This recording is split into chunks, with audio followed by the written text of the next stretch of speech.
Hey, everybody, this is Patti Negri. Welcome to the Witching Hour. Yes, the Witching Hour, that hour of the day when the veil is thin and magic happens. We have some New Orleans magic for us today. Honored to say, my friend, she is an author, she is a witch, she is a filmmaker, she is a voodoo priestess, Lilith Dorsey. Thank you so much, Lilith, for coming on. Thank you so much for having me on the show. This is such a delight. Thank you. We just actually got to spend a little bit of time together a couple of weeks ago at HexFest, which was great. Warmer than what I'm used to in California, but it was great. I hear humidity is good for the skin, right? So for people who don't know, tell me, I love that you are like a film school graduate as well as a witch, and you do and a voodoo princess. So you come from many different you come from Afro-Caribbean, you come from Celtic, you come from Native American. Why don't you tell everybody just a little bit about your path and how you ended up here and stuff like that? I mean, I think it's kind of just where I ended up. I think people think I'm a dilettante because I have initiations and all these different things and I practice all these different things. But I grew up with my Scottish grandmother, so like it made sense to me to have all those kinds of like Scottish folk magic customs, those things that, oh, you have to stir this thing this way, or you have to step foot in the house, you know, person with this color hair after midnight on New Year, all of those things, I grew up with, and I didn't even think anything about it. This is just what we did. And then I started to explore other elements of my heritage, and just my girls were little and I wanted them to have a positive image of voodoo. And I knew that so much of what was put out there in the media and popular opinion were lies. So, I was in anthropology school at the time, and I just decided I'm going to focus on this instead of, I wanted to be an artist before that, an experimental filmmaker. And I, in that moment decided that I'm going to write about voodoo. I'm going to practice voodoo. I'm going to understand what it's about. And that was 28 years ago that I joined the Voodoo Spiritual Temple here in New Orleans. And I've been with them ever since. And it's a beautiful thing. But, now I went on and I started practicing my own magic in my own house, which is more of a blend, because again, we have a blend of people that are working with us. We have people that are Puerto Rican, we have people that are Cuban, we have people that are just wonderful American Black people, and we get together and we honor all the parts of our heritage in a specific New Orleans voodoo style way. I call it a spiritual gumbo. I like that, and I like gumbo. Yeah, because again, I'm certainly not as widespread as you are or knowledgeable, but the more I learn of different paths, the more they actually fit together and go together and kind of benefit each other. There's no conflict like this is wrong and this is right in my experience.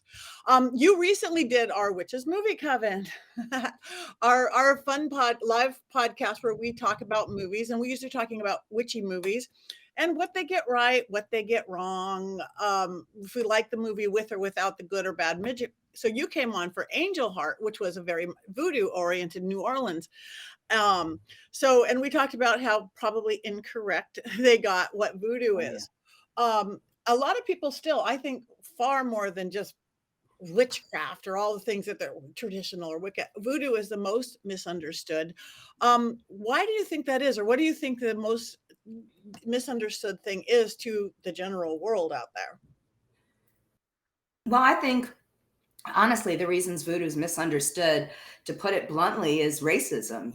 We look at this sort of shift in the 30s, and that's the first time Hollywood starts doing movies like White Zombie and things like that. And I think that's in response to this real nervousness that people have, this kind of fear they have of the unknown, of, we're looking at all these people freeing themselves from colonialism and finally making their way in the world. And I think that, the establishment had to do something to sort of stamp that out. So we end up with all these fantastical, ridiculous, dangerous stories about, oh, well, voodoo is evil, voodoo is, scary, voodoo is dangerous, all those things, which basically at its core, it's really about honoring the ancestors and living in harmony with the earth and in harmony with what your own destiny is. And I mean, I think that's the simplest way of putting it, but I also don't think anybody would argue with me, because that's a current that runs through all of our practices. Yeah, yeah. And I think that focus back on the earth is so needed right now with everything going on in the planet. To get looking up is great. We got to look down and hold on a little bit. And speaking of earth and what we're doing, I love New Orleans. I go there once or twice a year. I do not know the, but it definitively has a magic of its own. How does you feel it when you get off? I was first told to go make friends with the river and the energy of the river, and so that she likes you. Okay, hi. So how does that affect? How much does that affect you, or your practice, or your magic, or do you create from that, the land and water itself? Yeah, I mean, I wrote a book about water magic, right? So, Well, tell and us I about think I think that spirit is always in the water, and here in New Orleans, we're actually, most of the city is below sea level. So we're talking about very different than, I've done events in Denver, very different energy, being that high up, being in the mountains and things like that, as opposed to we're below the water all the time. When we walk around on dry land, we're below the water here. So like, that's just crazy to me to think about it like that. And that's, I think, why people say we do have such a connection to the ancestors, connection to the dead, such a high incidence of magic and witchcraft that happen here, because not just because of the history, but because of the actual character of the land. The original name of the town was Bulbancha, which is the indigenous word for many tongues. So it was like there was always a bunch of different people coming here, again, a gumbo of, cultures and languages and customs and all of those things. And they had to find a way to coexist and make a really good party. So I think that we've been doing that for hundreds of years as well. So it's a special place. I love it. It seems like, again, with and without the magic, even like looking at the more mundane party side, it is a place, again, certainly a place survivors, but it's like embrace life. That's what I get out of New York. Just enjoy it and embrace it, whatever that means to you, which a lot of places are not like that. Just kind of like that. No, no. I mean, we're around the anniversary of Katrina when we're filming this, and I have a friend who had to evacuate. And he said when he got back into town, he saw a guy that was wearing a Santa Claus outfit on top and fishnet stockings on the bottom, riding a unicycle. And he realized when he got back into town that he was home. And I was like, that's the perfect costume ever. Like Santa, fishnets, unicycle. Like it was so New Orleans, And I think that we just embrace our freak flag and we parade it down the street, right? That's what we Yeah, say. and it's beautiful. It is great. So if somebody is like new to practice and they don't know what they just know they're drawn to magic or they're drawn to spirituality, what suggestions do you have for somebody to to start either from their own personal way of looking at things, or to find a path or paths along the way? Like somebody's just kind of like, ooh, I like this stuff that I'm starting to see, but they're lost. I mean, I think start with what you love, start with who you knew. And by that, I mean, if you really enjoy going out and spending time in the yard gardening or in your local park, being around animals and being around plants and things like that, do that. Figure out what kind of magic dovetails with that. Learn about the different plant spirits, learn about the different animal spirits, and then move your practice on from there. And then who loved you? Start with your ancestors. That's another great place to start. What were the things that they told you that they thought were important? What were their strengths? And how can you draw on that in your magical life? I grew up again with I don't know, I'm talking about my grandmother again. It was her birthday this week. I think that's what it was. But, she taught me how to cook, so I was always right there, 3 years old by her side.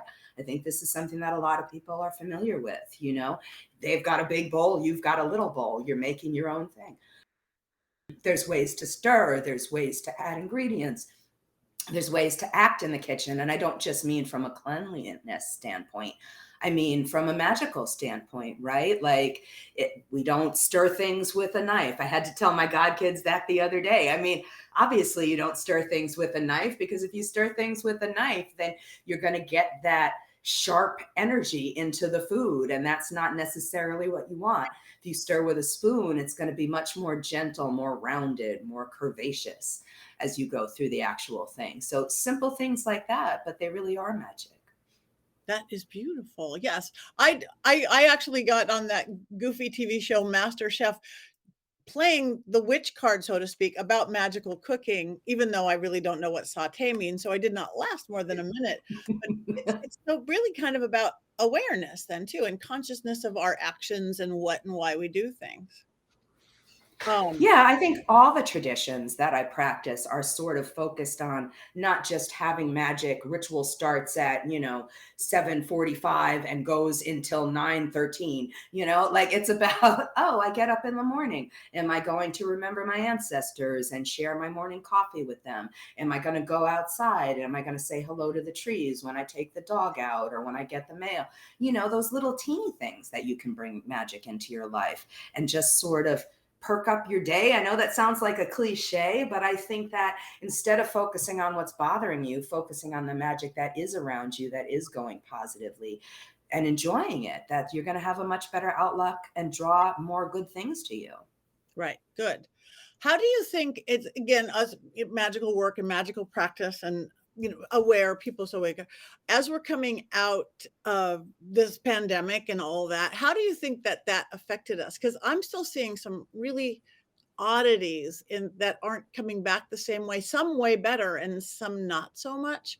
Do you feel that there was a big shift with this, or that anything that should affect or has affected our practice and our magic? Oh, I mean, I think it's affected the magic, both, we lost all those people, right? Like, and it was so quick and it was so unexpected.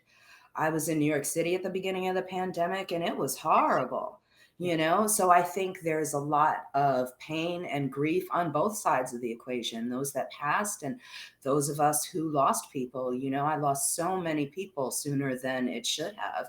So there's just that adjustment that we're going through, and it's going to take a little while. And then there's also, I think, personally, I think it's harder for us to be interpersonal anymore, right? Like so many of us were isolated or we had to speak to each other through a screen like we are now, So I think some of that magic that's person to person has been a little bit more awkward, in a way it's been a bit, what's the good word for it? Hungrier, I think.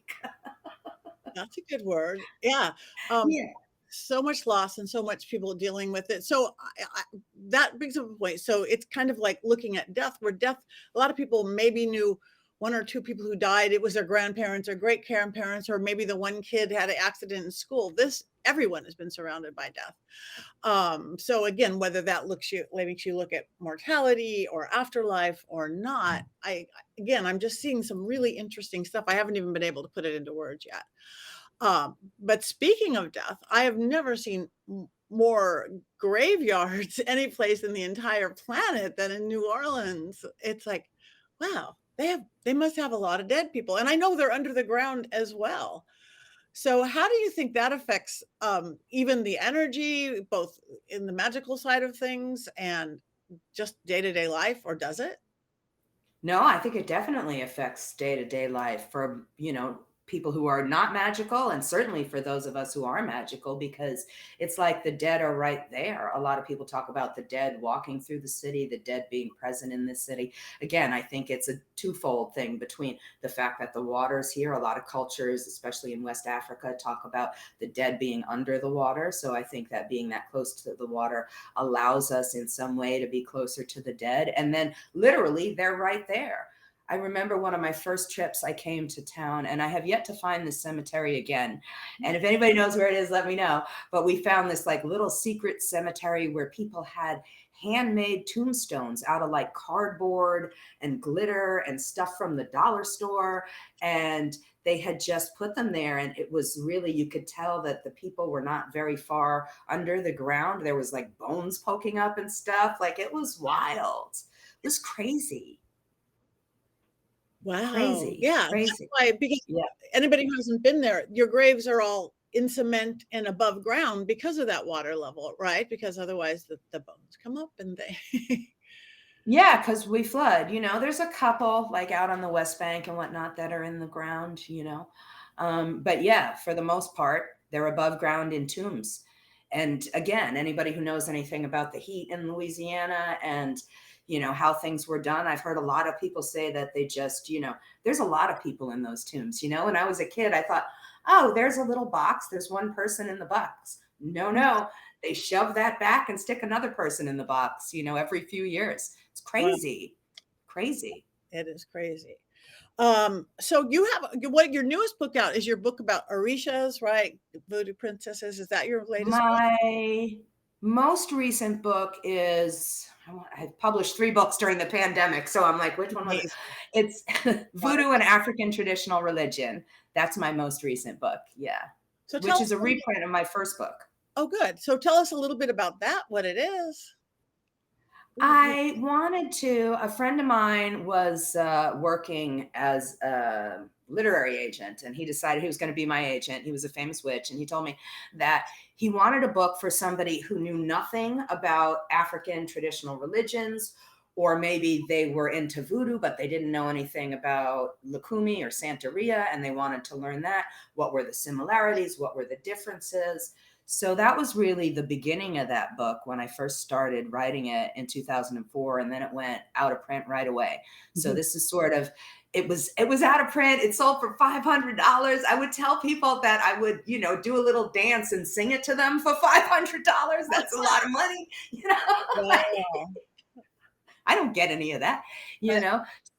So when they decided to reprint it, I was so excited, and I thought it was going to be easy. Oh yeah, I'll reprint it. But I had to rewrite the whole thing because a lot of stuff has happened since 2004. So it's definitely a more comprehensive book. And it goes into all the different traditions, not just New Orleans voodoo and Haitian Vodou and Lukumi and Ifa and Candomblé, like all over the world, and what are the things that are the same and what are different Oh, that's all the beautiful. way down. And again, Yeah. I'm sure a lot of my people are going, wow, I don't even know those words. So this would be a good starter book, right? Somebody's got the interest. So Yeah, yeah. And all my books have recipes and spells and all of those things in it. So there's really simple things that people can do just to sort of honor the different energies and entities and goddesses in the tradition and, get closer to them. good. That's beautiful. So yes, I don't have that one yet, but I'm going to get it because I love your books. So tell us a little bit. I don't know um, I know because I work with private clients. Your love magic book is um, love. It is the one subject that people are so in need of and want of and misunderstanding of. So tell us about I'd love it. I've read a couple things about it, like the big little book of love magic. So tell us how you work love magic and because everybody wants to know. Oh, I know, I know.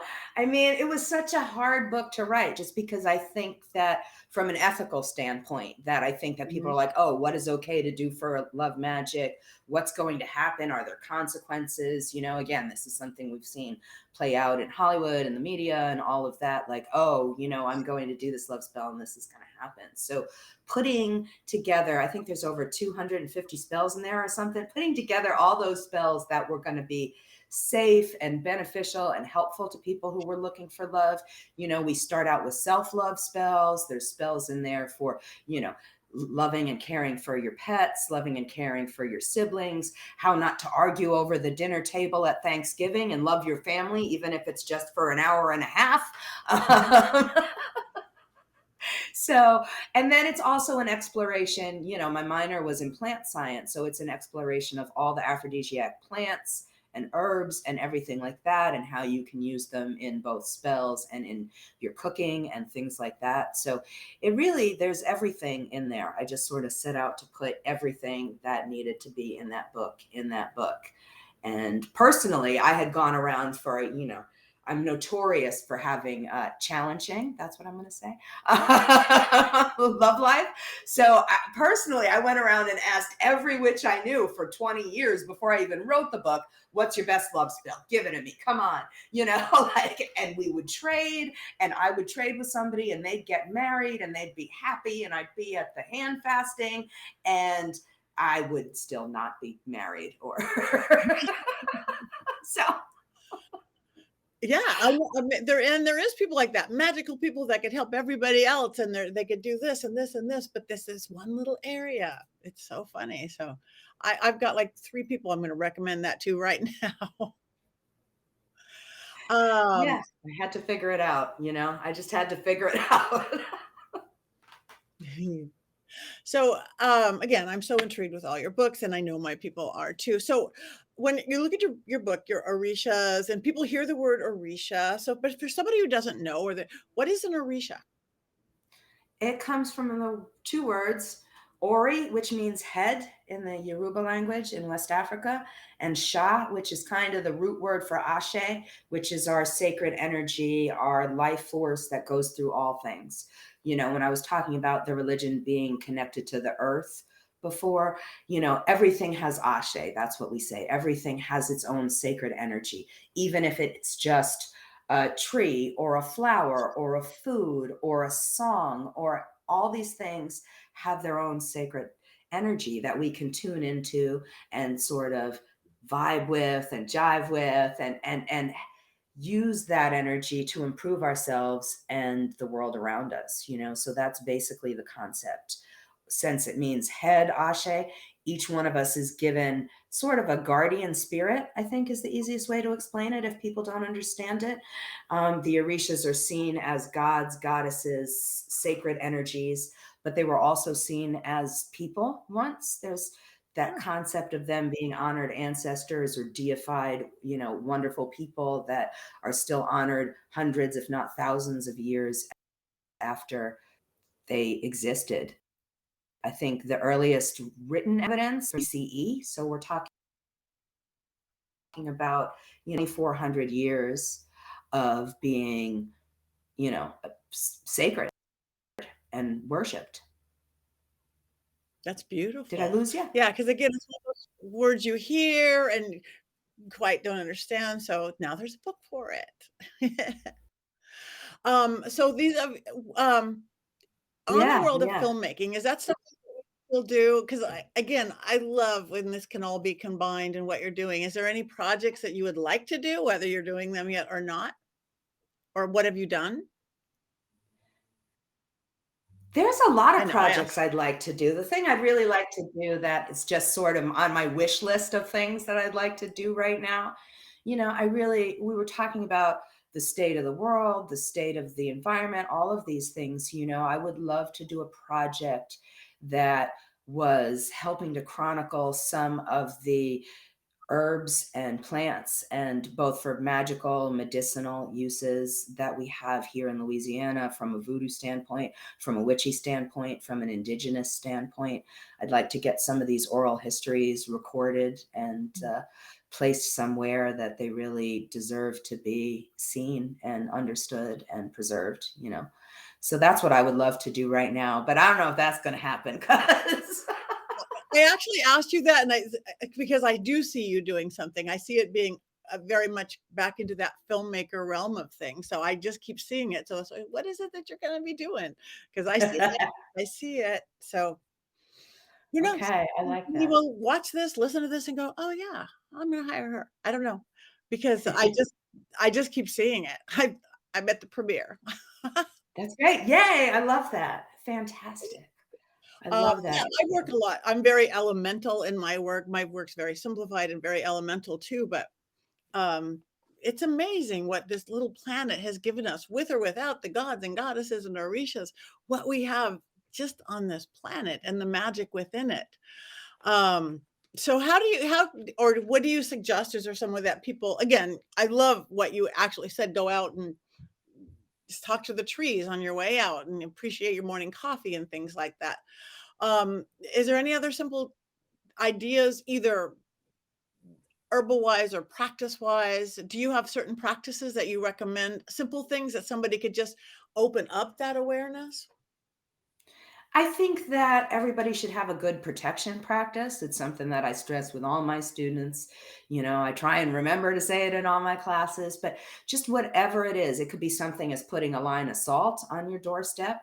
I had a friend that she filled up a cat box. It didn't have any cat poop in it. It just had salt in it. And she would make people stand in it before they came in the house. And I was like, that's a beautiful idea. Talk about getting grounded right away. Yeah, you're not bringing any of your baggage, whatever, across this threshold. You know what I mean? I don't think you need to get a cat box, but doing something as simple as just a line of salt for protection, on your doorstep. And if you want to go even further, it could be black salt. It could be, we use red brick dust here in New Orleans.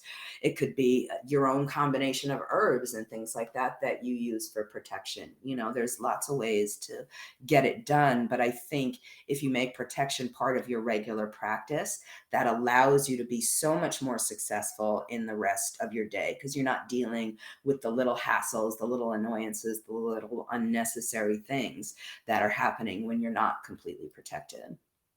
Good. I agree too. I always wear little protection sigils and things. Now, do you think once you open up in this world and you go into your spirituality world, whatever, we are more opened up and more needing of protection than maybe the asleep person next door, or just the whole world needs it now? I think the more magical you get, the more in need you are of protection.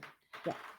I think that everybody, but I also think that everybody's in need of protection. There's a certain amount of accidents and everything like that are going to happen to everybody. But I think that when open yourself up, like you said, to other realms, when you're being aware of certain kinds of knowledge and energy and things like that, then stuff starts happening.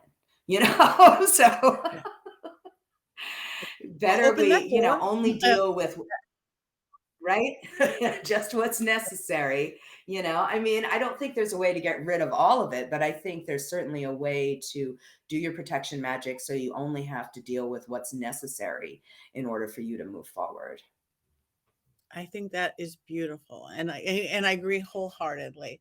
So anyway, what is anything coming up next for you? Or you had mentioned you have a couple things coming up. What do you have coming up that people can go, I want to go meet this beautiful person? I am doing 2 online events. One is called Season of the Witch, and they are both in October. I can't remember which one comes first. I think Season of the Witch comes first, but you can see it on my website. You can find it, and I'm very excited about that. And then I'm doing another one that is called, oh my gosh, now I've forgotten. Gathering of the Gathering the Witches. Thank you. Yay. My beautiful friend, Mr. Rob helps me Yay. remember things all the time with what is written. Technology. Yay. That's fantastic. So, and that's another online conference. I think that, again, there's still that option out there for people to do online conferences. We were in person in New Orleans, and hopefully we'll be in person in New Orleans again. But yes, Yes. in person, then they can, from the comfort of their home, they can come and see us and ritual with us and still have that, connection. That's beautiful. Yes, there has been some beautiful things to this Zoom world of ours, of to be able to connect like this. I mean, not that we haven't been able to do it for a long time, but we have it, and now we can. So, before we go, tell people where they can find you, where they can find onto your websites. I know you're so prolific and you do so many things. So, where's the best way if they're going, I need to know more, both where they can get your books and where they can find you. Right on. They can go to my website, which is lilithdorsey.com, and I'll spell it LilithDorsey. I had a whatever. There's a performer that's very elaborate that has taken my name but is spelling it differently. More power to them. Oh, well, yeah. Gotta love it. Gotta love it. I love it. But they can go to my website. That's all my upcoming events. It shows how to get all my books. It shows all my different workshops in case somebody wants to book me for a workshop or something like that. Readings, all of those things are there. We do it all. Yay.